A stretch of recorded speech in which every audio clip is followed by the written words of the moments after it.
Welcome everybody to another Patreon exclusive, and this one is going to be spooktacular. This past New Year's Eve, at my hometown of Kitchener, they held a Ghostbusters-themed New Year's party at the City Hall, and we here see a big inflatable Stay Puft Marshmallow Man.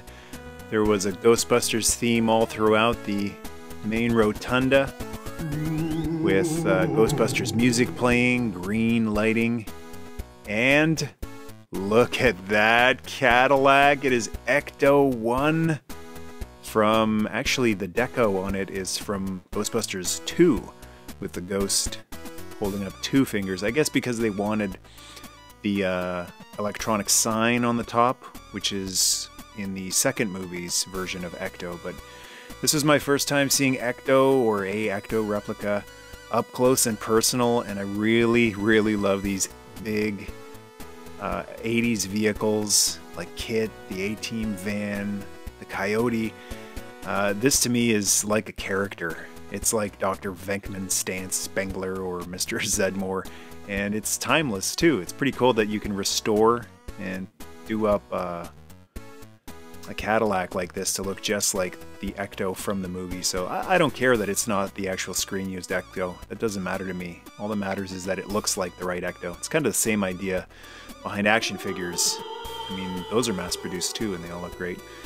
So there was some other gear here. You can see the sign. Ghostbusters are back.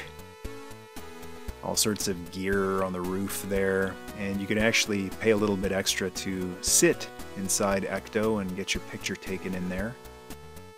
Called JL5 2020. There's a Slimer, they had Slimer stickers, decals on the walls all over the place. There's a proton pack on the ground there, right next to the wheel. Unlicensed nuclear particle accelerator, and a trap on the hood as well. So very cool that they had some other Ghostbusters gear there, not just the Ecto. And I guess you could get custom messages printed up on there too. And they had some movie props too from other movies. Here's Luana with Mjolnir, and she is worthy. She can hoist the hammer of Thor. All sorts of other prop replicas, guns, and other bladed weapons from other movies and anime, some masks and helmets. There's Ant-Man, Captain America, the Batman's cowl. That looks like the Dark Knight version, my personal favorite. And this is Sting. You've seen it before from Lord of the Rings, the sword of Bilbo and Frodo Baggins. And a couple of wands from Harry Potter. Really nice detailing in these as well. Mjolnir again. And they had lots of t-shirts as well. Shat happens! And there are 4 lights.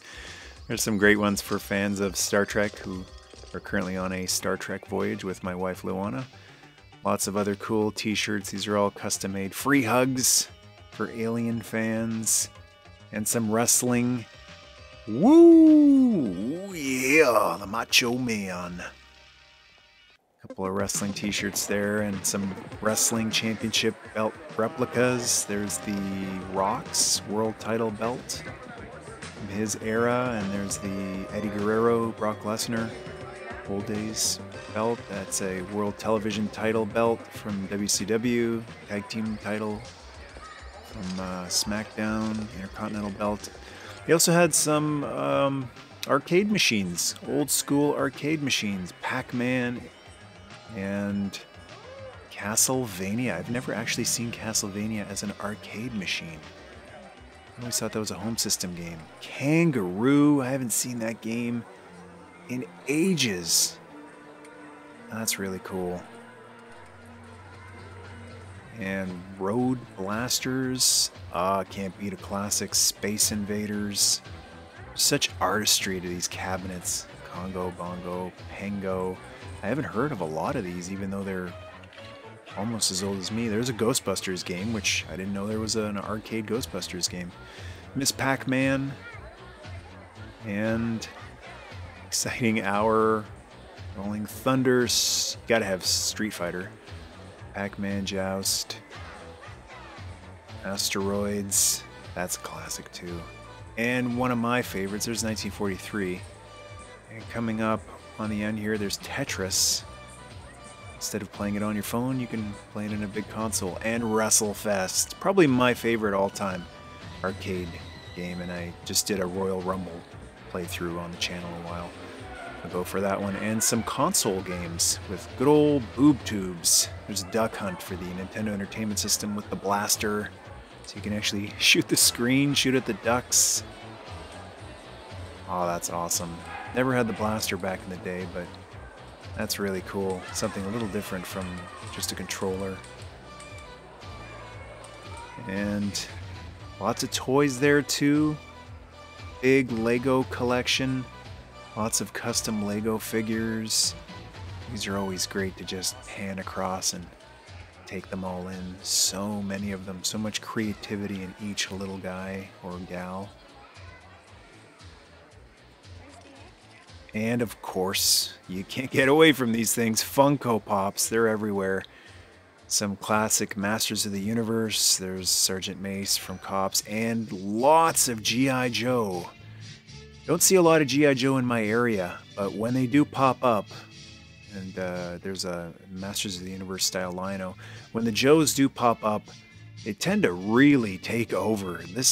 There were a couple sellers here who had vintage Joes, as you can see here, and some vintage boxed Joe items, both a little more modern and classic. There is the Mauler in box. I'm gonna move this guy out of the way, these Crimson Guardsmen.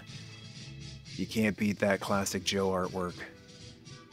That's cool seeing that box again after all these years. And the Tactical Battle Platform. Only G.I. Joe could make an oil rig exciting. And the Havoc. That's a great tank from '86, complete with cross-country. Some Rise of Cobra stuff. And the Tomahawk, Eagle Hawk retool. I don't know what this thing was. The Cobra Battle Game. This kind of like a, tabletop Hungry Hippos style of slam the thing and play against an opponent. It's weird that the back of this thing is on upside down from the front. So you have to flip it in order to see it properly. But that's an obscure G.I. Joe item. Don't recall ever seeing that before. Just kind of a slam your badminton little thing and try to hit your opponent's target. And Pimp Daddy Destro, the convention exclusive, both versions were there. He is styling, isn't he? Lots of loose G.I. Joes, very well organized, well packed in these plastic cases. It's really nice when they're in these cases instead of little baggies, because you can quickly and easily see what they have, what they don't. Lots of modern figures too. There's a Cobra wood-burned artwork. Some more modern and club exclusives in the back there. Is the G.I. Joe collector's case over there. And some more newer items here. Check this guy out, the Attack Chopper. That's a pretty cool helicopter from the later years of G.I. Joe. And then the bins with the Ziploc bags. Never know what you'll find in these. This looks like a Dama from Battlestar Galactica, the original TV show.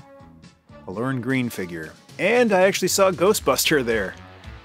Makes sense with Ecto being down there. He was making sure everything was okay there, and R2-D2 was there as well, looking for ghosts.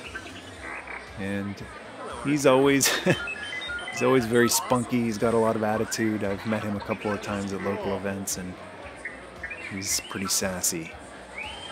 Always nice to see R2-D2 at these things. Oh, he's excited. Look at him. He can't contain himself. And a lot of plush stuff there. Check this out, a Polkaroo. Canadians will know who this guy is. He's from a Canadian kids show. And some Muppets too, Sesame Street Muppets, Big Bird. There's a Fraggle Rock, Plush Turtle, Rainbow Bright. The Polkaroo was from the Polka Dot Door. And some Care Bears, vintage Care Bears, Smurf. So much color, so fuzzy. So that was the Ghostbusters New Year's Eve party in Kitchener, Ontario, Canada. Hope you enjoyed this video. Thanks so much for supporting the channel. And until next time, Nerdmas Day.